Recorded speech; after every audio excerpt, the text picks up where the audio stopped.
главную ответственность в этом обострении несет Саудовская Аравия. На мой взгляд, это безусловно. Поскольку вот эта казнь, это массовая казнь, я напомню, 47 человек казнено, массовая казнь, притом таких деятелей, как шейх Нимр.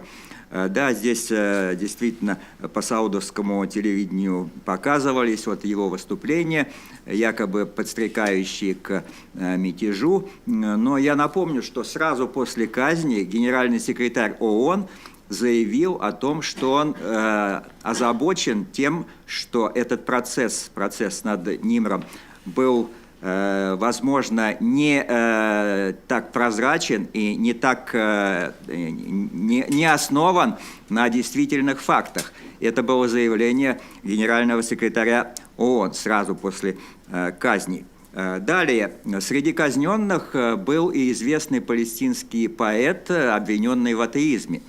Да, это законы Саудовской Аравии, они таковы, но эти законы во многом остались еще с тех времен, когда принималась вот эта идеологическая доктрина ваххабизма.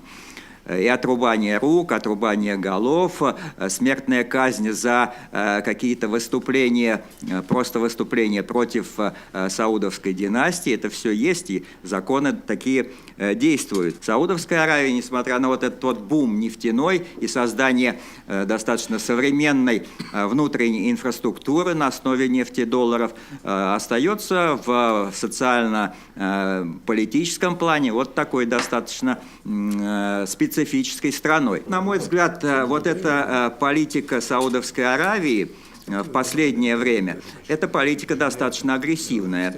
Я напомню, это первое, это ввод войск в Бахрейн и подавление протестного движения в Бахрейне, притом кровавое подавление движения не только шиитского, но там было демократическое движение в Бахрейне, что и продолжается сейчас.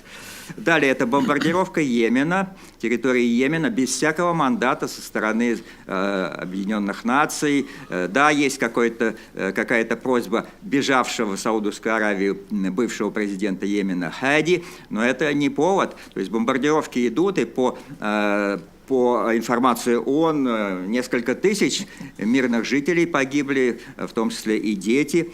Далее это поддержка радикальных исламистских группировок в Сирии, это совершенно известные факты. И вот здесь по поводу выступления шейха Нимра, но есть выступления, такие вот как бы подстрекательские, но есть выступления фетвы Юсуфа Кардауи, который обосновался в Саудовской Аравии, где он фактически оправдывает террор против алавитов, против всех, кто выступает за руководство Сирии. И об этом как-то не особенно, так скажем, говорят. Далее.